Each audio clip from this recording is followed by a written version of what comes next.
Deuteronômio capítulo 5, verso 6, diz assim, irmãos, a palavra do Senhor. Eu sou o Senhor teu Deus, que te tirei da terra do Egito, da casa da servidão. Não terás outros deuses diante de mim. Não farás para ti imagem de escultura, nem semelhança alguma do que há em cima no céu, nem embaixo na terra, nem nas águas debaixo da terra. Não te curvarás a elas, nem servirás, porque eu, o Senhor teu Deus, sou Deus zeloso, que visita a iniquidade dos pais nos filhos até a terceira e quarta geração daqueles que me odeiam, e faço misericórdia a milhares dos que me amam e guardam os meus mandamentos. Não tomarás o nome do Senhor teu Deus em vão, porque o Senhor não terá por inocente ao que tomar o seu nome em vão. Guarda o dia do sábado para o santificar, como te ordenou o Senhor teu Deus. 6 dias trabalharás e farás todo o teu trabalho, mas o 7º dia é o sábado do Senhor teu Deus. Não farás nenhum trabalho nele, nem tu, nem teu filho, nem tua filha, nem o teu servo, nem a tua serva, nem o teu boi, nem o teu jumento, nem animal algum, e nem o estrangeiro que está dentro das tuas portas, para que o teu servo e a tua serva descansem como tu. Porque te lembrarás que foste servo na terra do Egito, e que o Senhor teu Deus te tirou dali como um forte braço estendido. Por isso o Senhor teu Deus te ordenou que guardasses o dia do sábado. Honra teu pai e a tua mãe, como o Senhor teu Deus te ordenou, para que se prolongue os teus dias e para que te vá bem na terra que te dá o Senhor teu Deus. Não matarás, não adulterarás, não furtarás, não dirás falso testemunho contra o teu próximo. Não cobiçarás a mulher do teu próximo, e não desejarás a casa do teu próximo, nem o seu campo, nem o seu servo, nem a sua serva, nem o seu boi, nem o seu jumento, nem coisa alguma do teu próximo.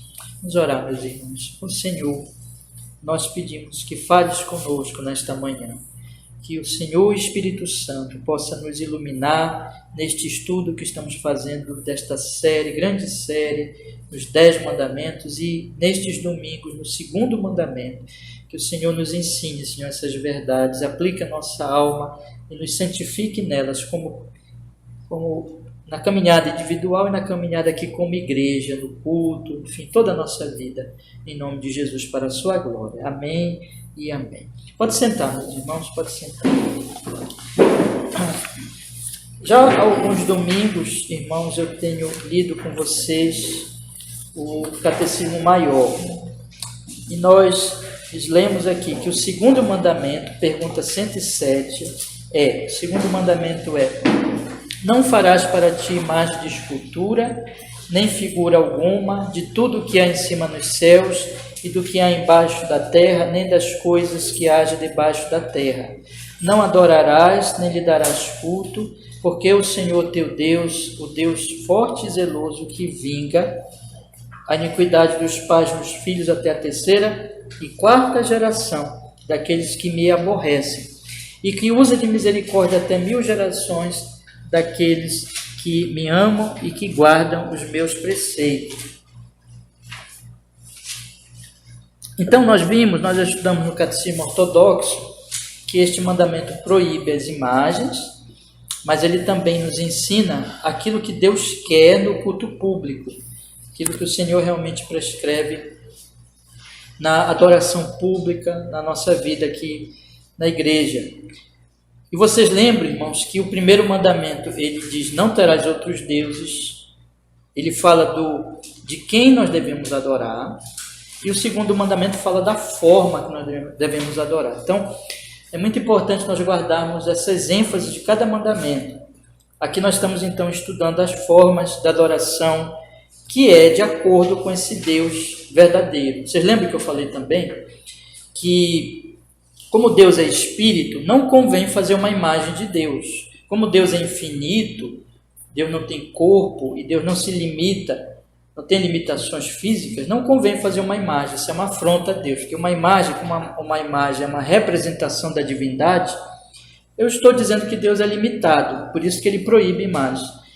Então, isso nos leva também a nós lembrarmos que os preceitos que o Senhor nos dá no culto público não são sem motivo, é por causa dele mesmo, porque ele é quem ele é, Deus glorioso, Deus Espírito, que a adoração, olha só, é em espírito e em verdade. Né? A adoração é de acordo com quem Ele é, de acordo com a sua verdade, por uma obra e graça do seu Espírito Santo. Nós vimos aqui, na pergunta 108, já os deveres do segundo mandamento.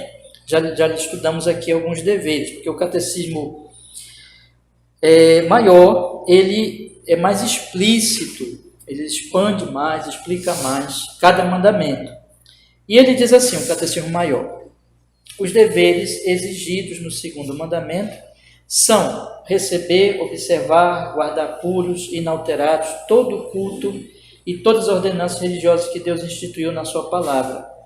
Então nós vimos aqui, nós temos então que receber o culto, nós temos que observar e guardar, proteger, para que esse culto não degenere. Inclusive agora na classe da membresia, nós vimos que as igrejas podem se degenerar. E eu queria acrescentar isso aqui para vocês, porque é bem interessante. Na medida que a igreja vai degenerando, o culto vai degenerando. É muito interessante isso, sabe? Então, se nós formos estudar a história da igreja romana, por exemplo, a igreja romana, Paulo escreve para Roma, né?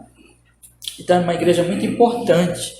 E na medida que aquelas igrejas ali, Roma e outras igrejas, elas foram se degenerando, elas foram também perdendo o culto simples. E aí, com o tempo, entraram as imagens. Então isso acontece. Por isso nós temos que guardar o culto dessa degeneração, né? Dessa deterioração, dessa coisa que vai transformando, mudando o culto. E aí, como é que nós temos? Qual é a vontade de Deus que é das coisas, dos elementos do culto público? Nós vimos já oração, ações de graça, leitura, prédica e ouvir a palavra. Né? Paramos aqui, não foi? Então, oração e a pregação da palavra. Essas aqui são, então, verdades evidentes nas Escrituras, no Novo Testamento, exemplos de que não se pode também conceber uma coisa até intuitiva, né? Não se pode conceber um culto sem oração. Imagine isso, não tem. E também um culto sem a Bíblia, sem a leitura da Bíblia, tem que ler a Bíblia, tem que explicar a Bíblia. E aí tem o lado do ouvinte. Eu falei muito para vocês semana passada de ouvinte, ele está atento à palavra de Deus e ouvir. A seriedade com que se prega, por exemplo, eu estou aqui numa posição de grande seriedade. Como Paulo diz, nós estamos diante do Senhor, pregando a palavra de Deus. Então, Deus ele vai me chamar à prestação de contas do que eu estou falando para vocês. Mas a seriedade de quem fala é também a seriedade de quem ouve, na medida em que nós devemos ouvir a palavra, não querer agradar os nossos ouvidos, mas ouvir a verdade e ouvir com atenção a palavra de Deus quando ela é pregada. Agora vamos avançar, meus irmãos. Nós temos aqui que a próxima elemento do culto, e eu não vou me deter muito nessa parte, porque nós já falamos muito aqui no estudo do Catecismo Ortodoxo, por várias semanas até, sobre os sacramentos, sobre as ordenanças, o batismo e a ceia do Senhor. Fica claríssimo e evidente, né? Fica evidente que esses são elementos do culto, a ceia e o batismo. A ceia tem que ter uma regularidade. O Senhor Jesus Cristo não prescreveu assim que deve ser todo culto, mas ele mostrou que deve ser feito regularmente. E o batismo, quando nós recebemos um novo crente, um novo cristão, publicamente, o batismo é a profissão pública daquela pessoa. Então, publicamente ela vai professar a sua fé, ela vai ser recebida, o batismo tem o seu significado. Então, é claro que esses elementos aqui não podem faltar, irmãos. Vamos ver aqui Mateus, deixa eu ver aqui, capítulo 28, versículo 19.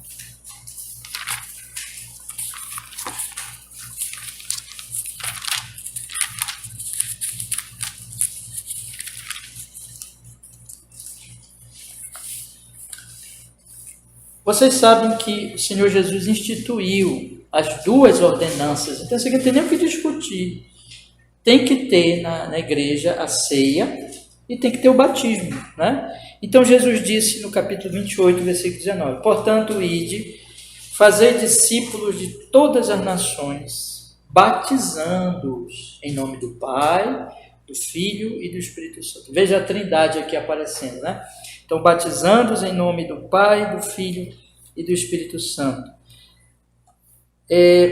Uma palavra aqui: o batismo e a ceia, na medida que a igreja foi degenerando, foi se perdendo e foi então modificando o culto, o batismo e a ceia também foram se perdendo, né?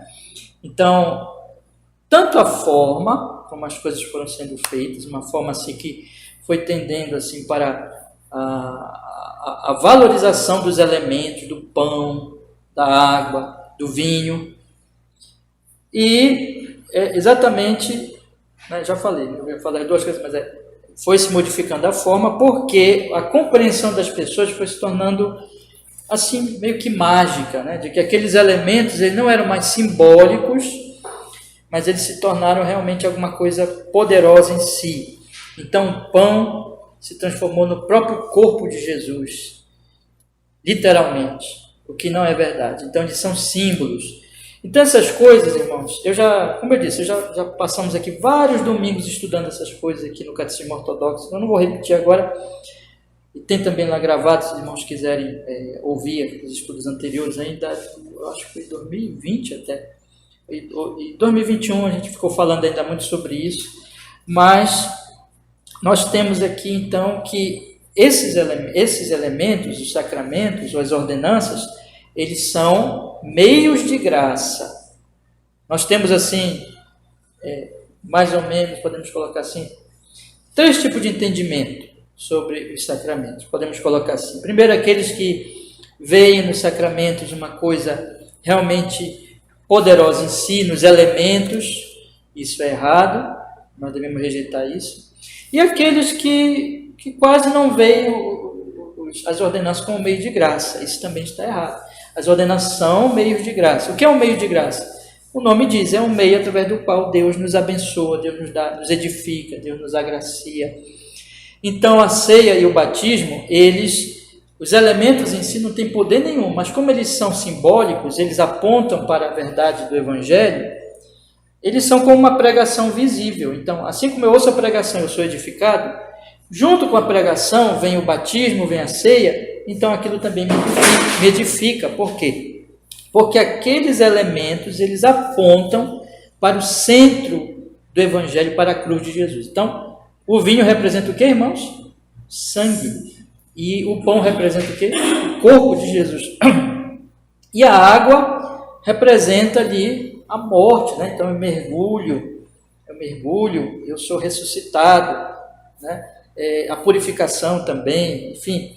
Então nós temos esses elementos aí. Mas vamos passar adiante, meus irmãos. Então nós temos que ter a administração e a recepção dos sacramentos.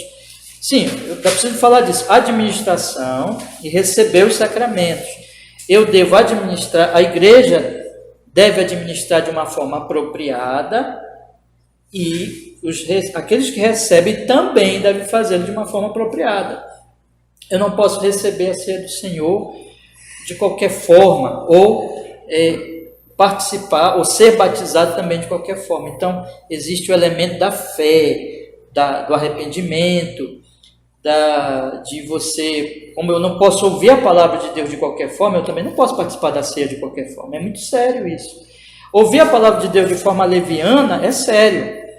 Participar da ceia de forma leviana, sem seriedade, também é algo muito sério diante de Deus e nós devemos evitar isso, né? Então essas coisas também fazem parte. Vamos continuar, irmãos.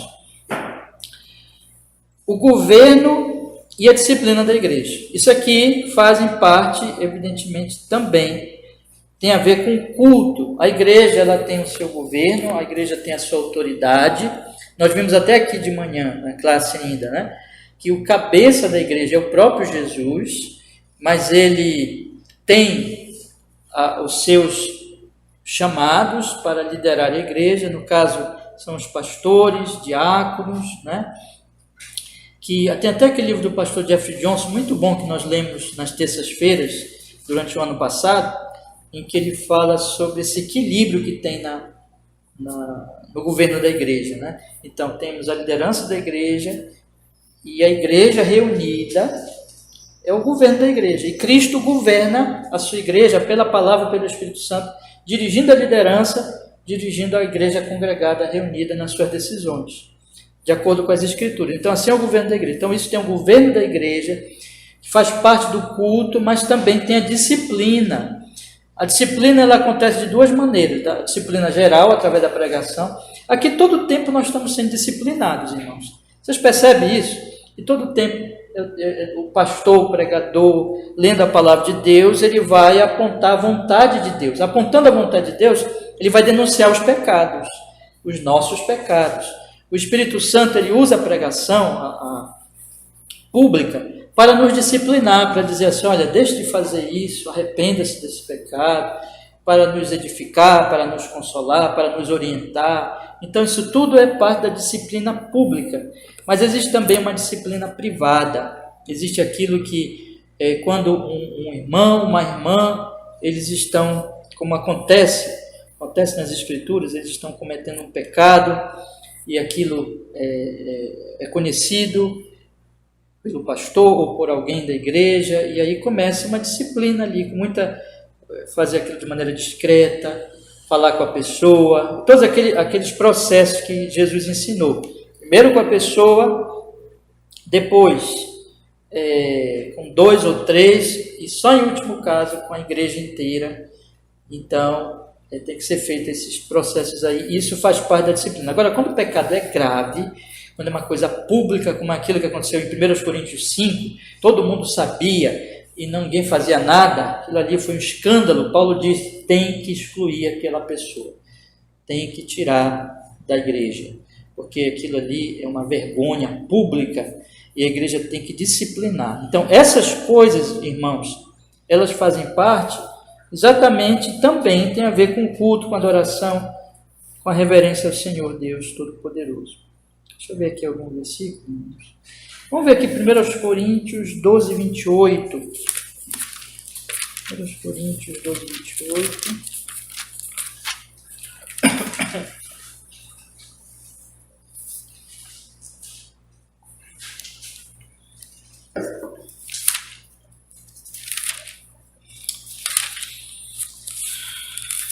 Diz assim. E a uns pôs Deus da igreja, primeiramente apóstolos, em segundo lugar profetas, em terceiro doutores, depois milagres, depois dons de curar, socorros, governos, variedade de línguas. Veja aqui que são os chamados e os dons que o Senhor Deus vai dar. Aqui, evidentemente, alguns desses dons aqui passaram, era para a época do Novo Testamento, que estava se escrevendo a Bíblia Sagrada.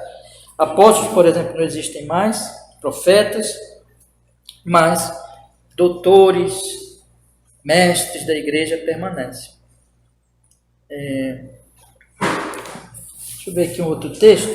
Efésios capítulo 4, versículo 11. Efésios capítulo 4, versículo 11.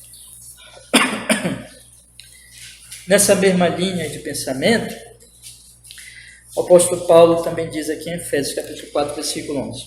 E ele mesmo deu uns para apóstolos, e outros para profetas, e outros para evangelistas, e outros para pastores e doutores, querendo o aperfeiçoamento dos santos para a obra do ministério, para a edificação do corpo de Cristo, até que todos cheguemos à unidade da fé, ao conhecimento do Filho de Deus, ao homem perfeito, à medida da estatura completa de Cristo, para que não sejamos mais meninos inconstantes, levados em roda por todo vento de doutrina, pelo engano dos homens que por astúcia enganam fraudulosamente. Então, isso aqui é o ministério público, né?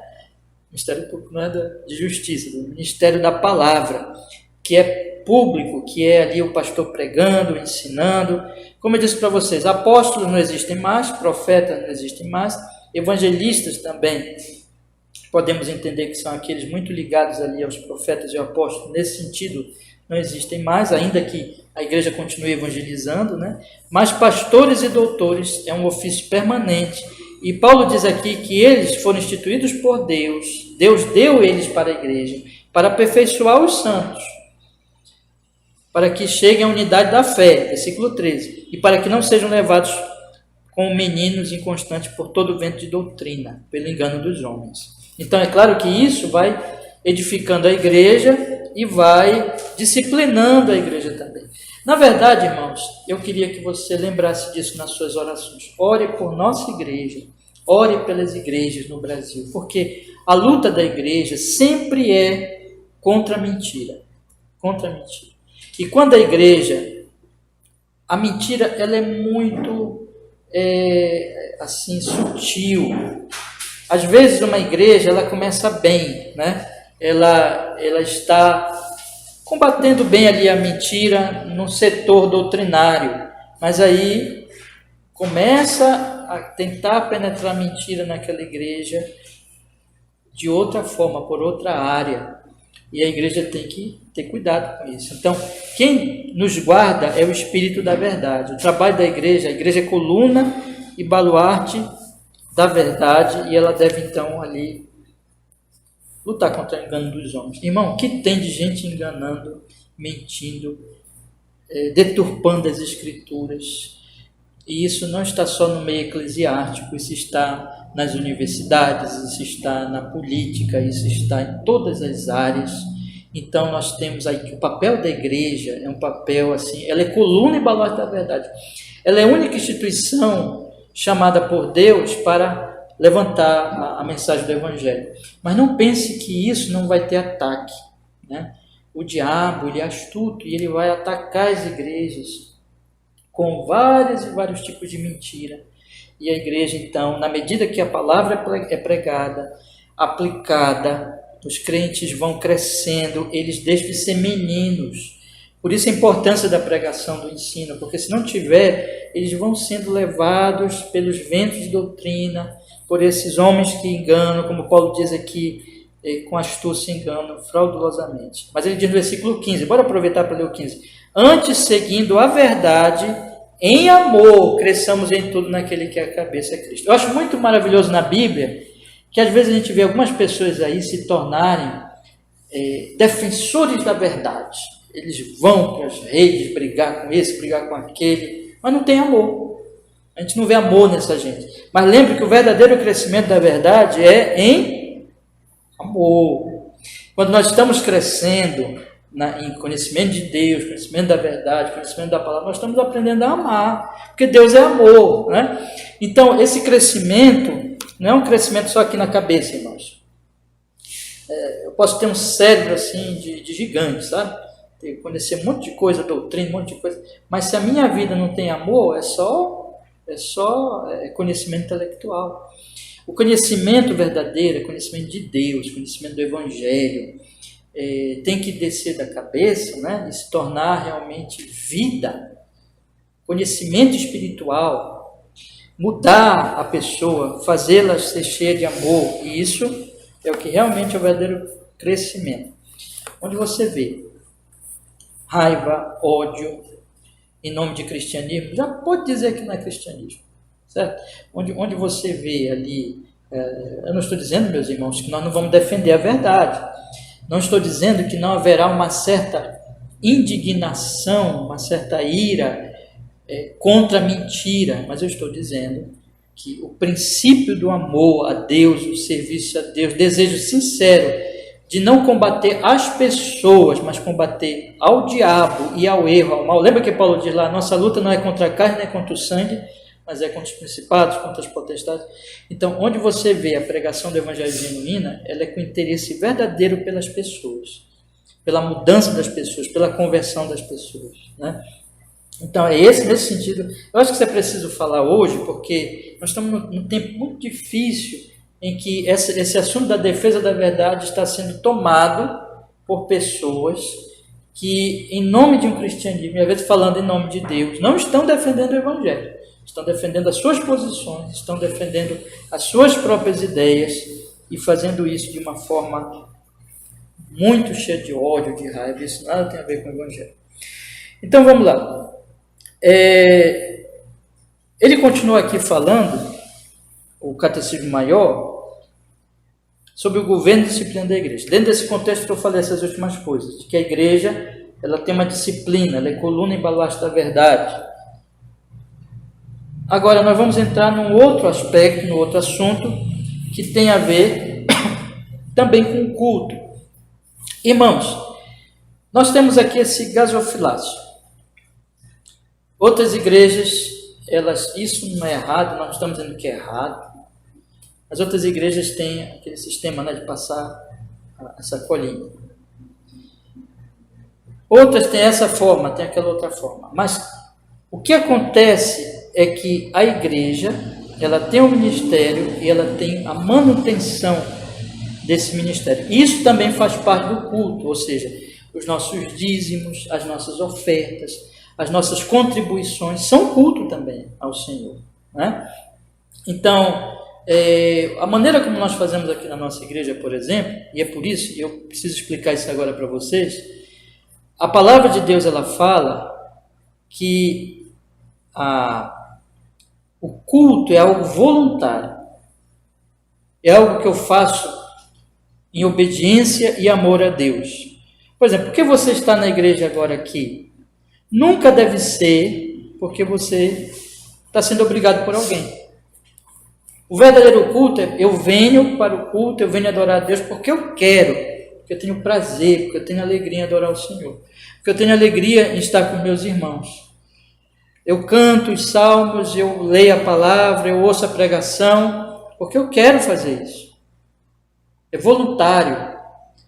O amor a Deus, ele indica voluntariedade, ele indica o quê? Que se eu amo ao Senhor, eu quero fazer exatamente essas coisas. Assim também a oferta, assim também o dízimo. Tudo que nós fazemos no culto é voluntário. Não meus irmãos, porque eu estou sendo obrigado a fazer, mas eu devo dar como alguém que dá com alegria. E isso faz parte também do culto. Então, o ministério, diz aqui, e a sua manutenção são partes do culto, são parte da adoração e são voluntários. Por isso que nós temos o sistema do gasofilácio. O sistema do gasofilácio, nós não estamos, irmãos, criticando outras igrejas, dizendo que eles estão errados em fazer como eles fazem, desde que seja apontando sempre a questão da voluntariedade, da pessoa dar com alegria e não sob pressão, né? Nada deve ser feito no culto e na igreja sob pressão, mas com amor, com alegria. Então, por exemplo, tem um pastor que eu gosto muito, né? Em que ele já falecido, ele dizia assim: se pressupõe que todo nascido de novo, ele dará a oferta, ele ajudará a igreja, porque ele quer o avanço do quê? Do reino de Deus, do reino de Cristo. Então, não vai ser preciso uma pressão em cima dele, não vai ser preciso que ele seja forçado a isso, porque ele vai querer dar, ele vai querer ajudar a igreja de Deus. Então, o princípio, irmãos, eu já tenho ensinado, já tenho conversado aqui com os irmãos em outras oportunidades. Por que nós colocamos ali o gasofilácio? Porque ele, inclusive, entendemos que esteja mais de acordo com o que a Escritura mostra, tanto no Antigo como no Novo Testamento. E entendemos que ele indica essa questão do querer ajudar, do querer ofertar, né? Hoje em dia tem outras formas, né? Estamos na era da tecnologia, isso também pode ser usado, mas o princípio, irmão, sempre é esse de ajudar o ministério e a sua manutenção. E o ponto aqui isso faz parte do culto público, isso faz parte da adoração a Deus, faz parte do louvor a Deus. Então aqui, eu venho louvar, eu venho adorar e eu também venho contribuir ao Senhor, no culto ao Senhor. Vamos ler aqui alguns versículos, meus irmãos. Nós já lemos Efésios. Vamos seguir a sequência aí. Timóteo capítulo 5, versículo 17. 1 Timóteo capítulo 5, versículo 17.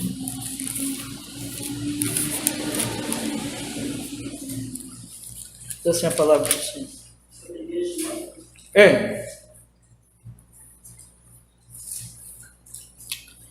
Vamos ler o 17 e o 18, que está indicado aí no Catecismo Maior.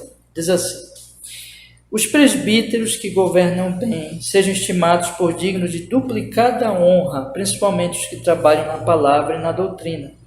Porque diz a Escritura: não ligarás a boca ao boi que debulha, e digno é o obreiro do seu salário. Então aqui o ministério e a manutenção do ministério, né?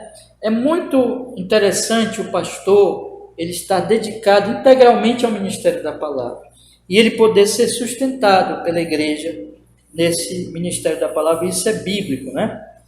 Então, os presbíteros que governam bem sejam estimados por dignos de duplicada honra, principalmente os que trabalham na palavra e na doutrina, porque diz a Escritura: não ligarás a boca do boi que debulha, e digno é o obreiro do seu salário. Então aqui nós temos o ministério e a manutenção do ministério, que faz parte então do culto, da adoração.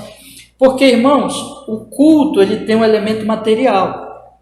Então, por exemplo, aqui nós temos esse prédio, nós temos as lâmpadas, a energia, a manutenção. Aí tem o ministro da palavra que prega a palavra, que se dedica a esse trabalho. Então, temos o zelador. Temos todos, né?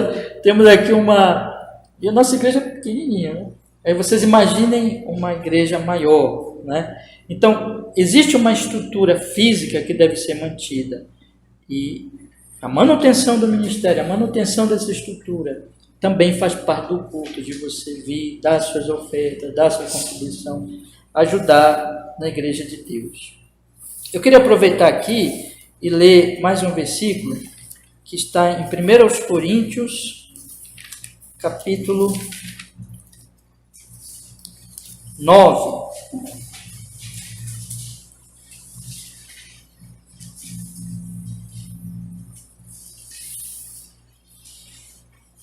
Versículo 7. Olha o que Paulo diz aqui. 1 Coríntios capítulo 9, versículo 7. Que ele está falando aqui da liberalidade. Isso é um capítulo importante para essa questão da igreja, das suas necessidades. Ele diz no versículo 7, 9 e 7.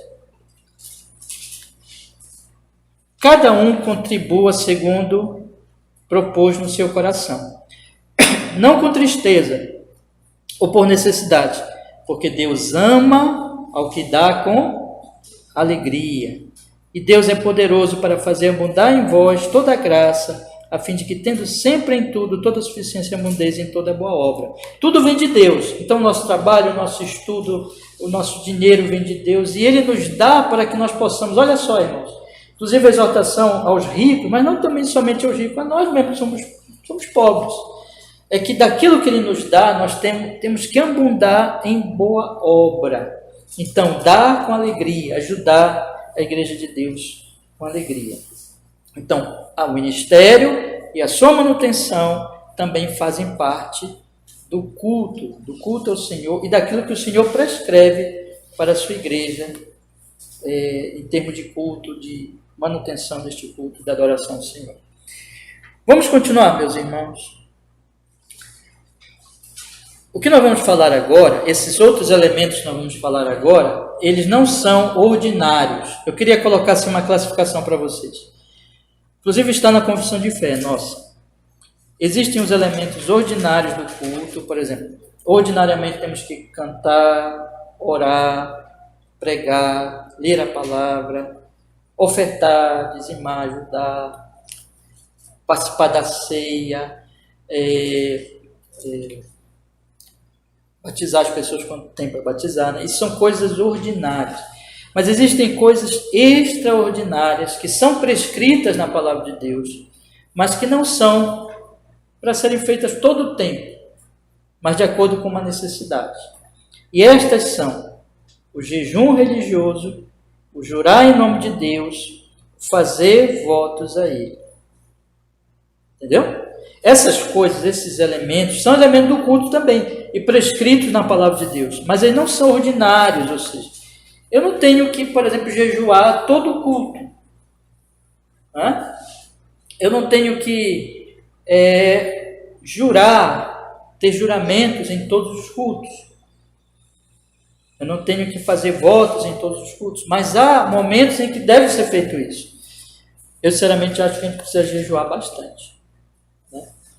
A situação no Brasil e das igrejas em geral não está fácil. Nós devemos clamar ao Senhor. E o jejum, ele é para isso. O jejum, ele está atrelado à oração, a clamores, a deixarmos tudo para momentos como igreja. Às vezes o jejum pode ser individual, né? Mas o jejum também coletivo da igreja, de nós orarmos e nós buscarmos ao Senhor.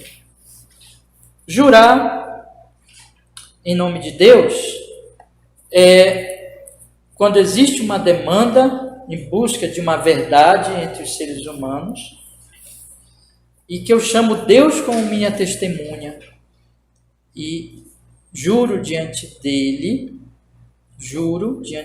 ele é minha testemunha, de que aquilo é a verdade, de que aquilo que eu estou falando corresponde à veracidade dos fatos. Por exemplo, quando uma pessoa mesmo, qual é o momento, por exemplo, que é lícito jurar? Né? Quando uma pessoa é chamada no tribunal e ela, então, vai ter que dizer a verdade, como uma testemunha. Então, ali, ela chama Deus por testemunha. E ela jura diante de Deus. E Deus que sabe todas as coisas. Sabe se ela está dizendo a verdade ou a mentira. É claro que isso é seríssimo, né, irmãos? Isso é seríssimo. Então, é um juramento. Né? E os votos? Os votos são um pouquinho diferentes disso, mas no sentido quê? De que também é sério, também é diante de Deus, mas eu não estou chamando Deus como uma testemunha diante de um outro ser humano, mas eu estou prometendo algo para o próprio Deus. Então, isso também é sério. Né? Então, são coisas que em momentos de necessidade nós podemos jejuar, podemos jurar, podemos votar. O que Jesus Cristo proíbe no Novo Testamento, meus irmãos? É nós fazermos isso de maneira leviana. O próprio Jesus, debaixo de um juramento, ele pronunciou a verdade, né? Quando as autoridades perguntaram para ele debaixo de juramento. Então, Jesus não está proibindo o juramento. Jesus está proibindo o juramento leviano. Eu queria aproveitar para dizer uma coisa para vocês. Não fiquem dizendo de forma leviana. Às vezes a gente vê as pessoas conversando. Eu juro, não faça isso. Né? Nós devemos entender que o juramento ele é alguma coisa que deve ser feito em momentos solenes, de necessidade e sérios diante de Deus. Não fique chamando Deus por testemunha em conversinhas, sabe? Às vezes em piadinha, em brincadeira. E essas coisas nós devemos evitar, irmãos. Isso é um pecado contra o Senhor. Vamos ver aqui alguns textos. Irmãos, se vocês tiverem perguntas, vocês façam, tá? Se tiver alguma dúvida aí, vocês podem fazer. Vamos ver alguns textos aqui. Eu li com vocês Timóteo. Vamos ver 1 Coríntios 7:5. 1 Coríntios 7:5. Textos que eu não leio aqui, vocês leem depois.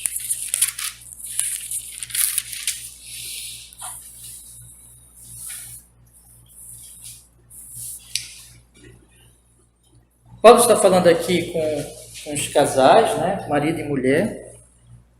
E ele diz assim: não vos priveis um ao outro, senão por consentimento mútuo, por algum tempo para vos aplicardes ao jejum e à oração. E depois ajuntai-vos outra vez, para que Satanás não vos tente pela vossa intemperança. Então é o jejum, o casal, né, vai jejuar e vai se afastar um do outro por um tempo, para jejum e oração, mas Paulo diz, ajuntai-vos outra vez, para que Satanás não vos tente pela vossa intemperança. Então veja que alguma coisa prescrita na palavra de Deus, que deve ser feita em ocasiões especiais, não ficar jejuando o tempo todo, não para ficar também votando ou jurando o tempo todo. Irmãos, deixa eu ver se tem mais alguns versículos aqui. Vamos ver Deuteronômio 6:13.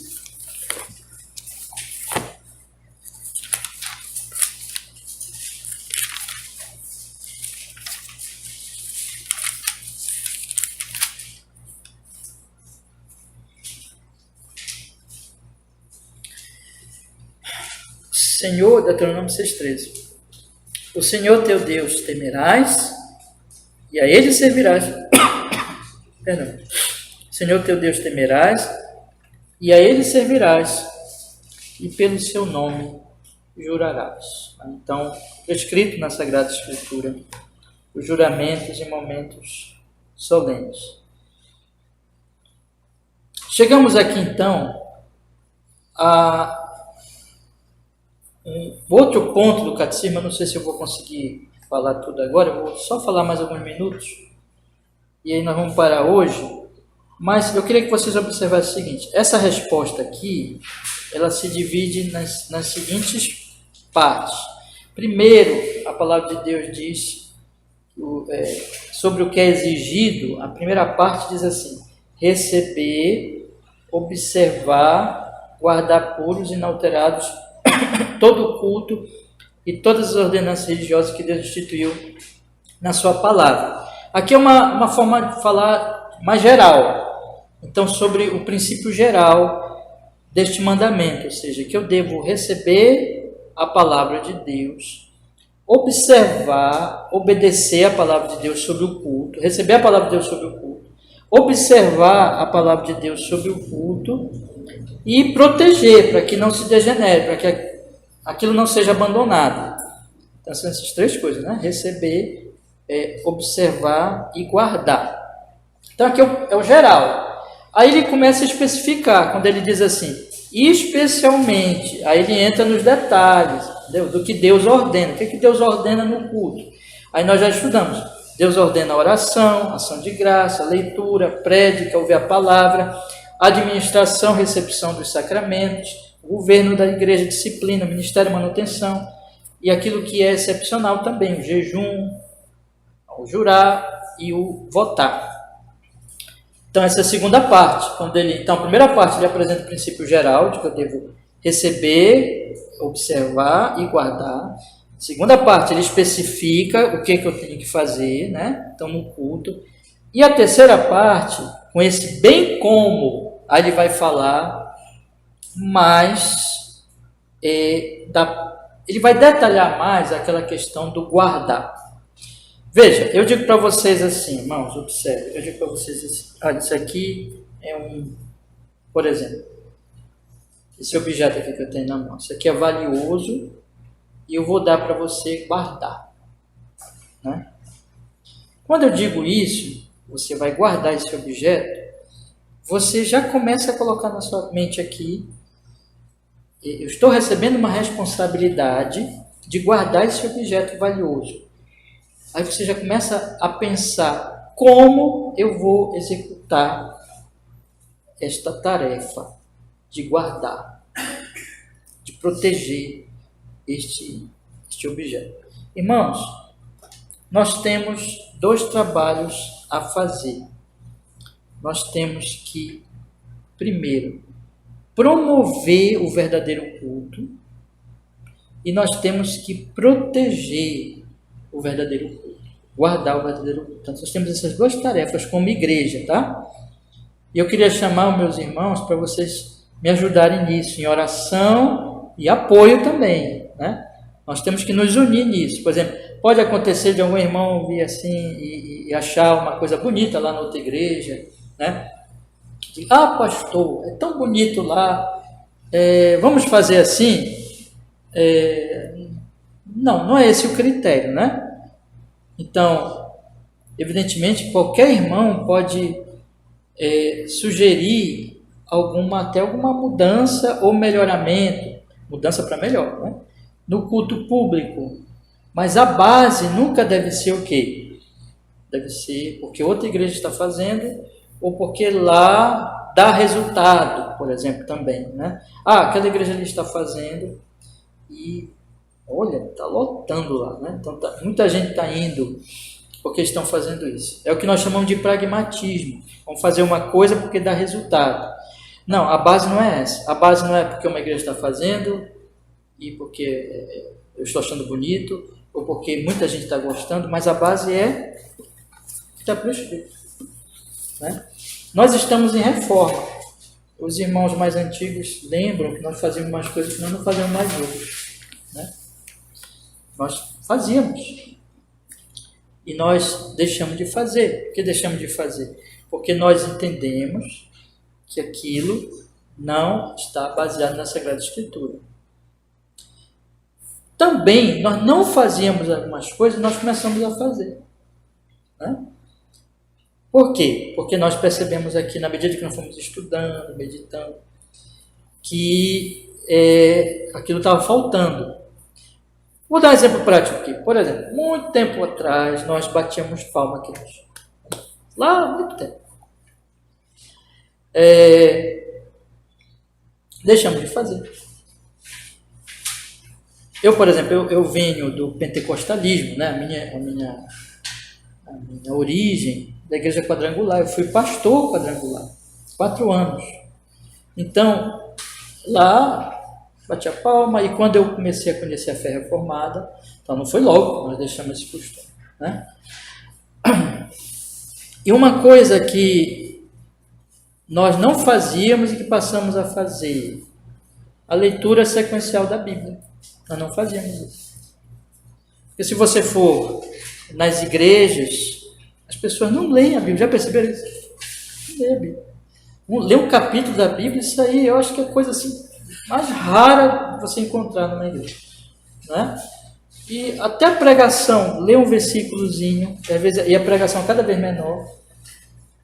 Então, ler a Bíblia, ler um capítulo, isso é uma coisa assim, hoje em dia, muito difícil de ser achado.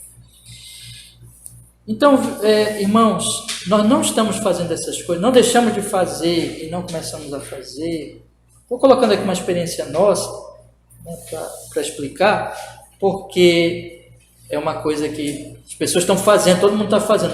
Não é esse o critério, mas aquilo que está na Escritura Sagrada. Aquilo que a Bíblia não prescreve, se não tem base na Bíblia, não tem base nas Sagradas Escrituras, deve deixar. Aquilo que tem base e você não está fazendo, vamos começar a fazer. Né? Então, irmãos, nós temos esse trabalho, nós temos que promover o culto público, nós temos que buscar a reforma do nosso culto, melhorar nesse sentido. Eu não estou dizendo aqui que nós somos perfeitos, mas eu creio que em termos de culto, de simplicidade de culto, não só nós, vários irmãos no Brasil, tudo, né, eu creio que nós estamos seguindo aquilo que a Bíblia prescreve. Pelo menos até onde nós podemos entender, observar, o que nós temos feito é aquilo que a Bíblia prescreve. Tudo isso que está aqui nós temos feito. Né? Que é reformado, que isso não é uma coisa que nós inventamos, mas que os irmãos do passado, no seu processo de reforma também, eles sintetizaram, sistematizaram, escreveram nos catecismos, nas confissões e assim por diante. Então nós temos que promover, e outra coisa que nós temos que fazer é guardar o nosso culto. E isso não só o pastor. O pastor, claro que é fundamental nesse trabalho, irmãos, porque ele é uma autoridade da igreja, né? Mas isso é a igreja inteira. É o trabalho da igreja de guardar esse culto, orar pela igreja. Né? Daqui a 100 anos, por exemplo, nós não vamos estar mais aqui. Nenhum de vocês. Nem eu. Nem os que são... as criancinhas que vêm aqui. Ninguém. Como estará essa comunidade?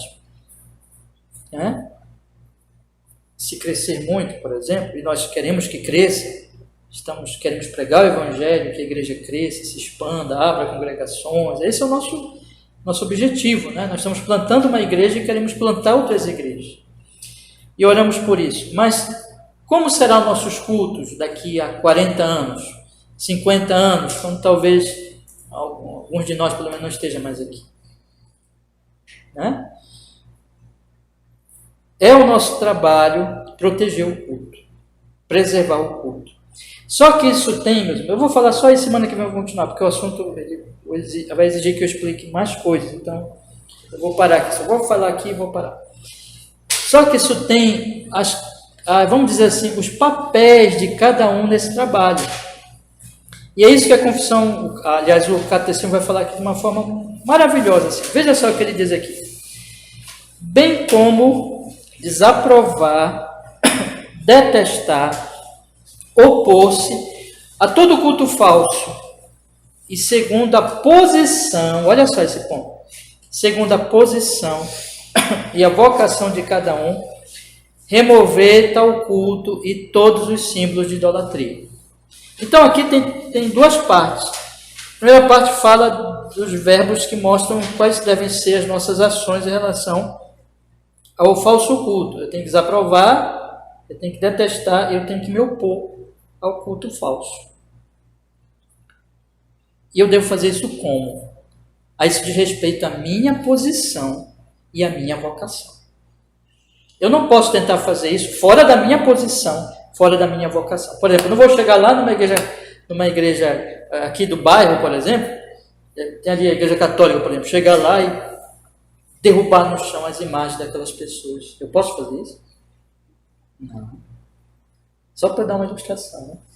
Eu devo fazer isso na minha posição, naquilo que Deus me colocou para agir. Assim que é na vida. Eu não posso me intrometer em negócios alheios, certo? Eu não posso entrar na família dos outros. Eu não posso entrar na igreja dos outros. Eu não posso assumir o lugar dos outros. Mas naquilo que Deus me deu, naquilo que Deus me concedeu de eu poder atuar, de eu poder influenciar, na minha posição, eu devo fazer isso. Na semana que vem vamos falar melhor, tá bom? Vamos orar, meus irmãos, vamos pedir que o Senhor, Ele nos fortaleça, abençoe e nos conduza nessas grandes tarefas que nós temos em termos de igreja, né? Senhor, muito obrigado que nós podemos nesta manhã estudar, meditar, Senhor nosso Deus, nesses assuntos tão maravilhosos. Falamos várias coisas aqui que cremos são bíblicas, são de acordo, Senhor Jesus, com a Sagrada Escritura. Abençoa a nossa igreja. Nós estamos só engatinhando, Senhor, ainda nesses deveres, estamos aprendendo. Muito obrigado porque o Senhor tem nos ensinado até aqui. Nos ajude, nos fortaleça, nos dê humildade também para nós não nos sentirmos superiores a ninguém, mas nos dê humildade convicta, nos dê aquela humildade verdadeira que não é negligente, mas é que se firma naquilo que o Senhor prescreve, naquilo que o Senhor ordena, Pai Celestial, na sua palavra. E nós oramos assim para que o Senhor nos guarde no culto verdadeiro, nos faça promover o culto verdadeiro, guardá-lo e combater o falso culto. Em nome de Jesus Cristo, Senhor. E o Seu nome seja glorificado aqui na nossa igreja e nas nossas vidas, e nas igrejas aqui de Belém, do Pará e do Brasil. Em nome de Jesus. Que assim seja, Senhor. Amém.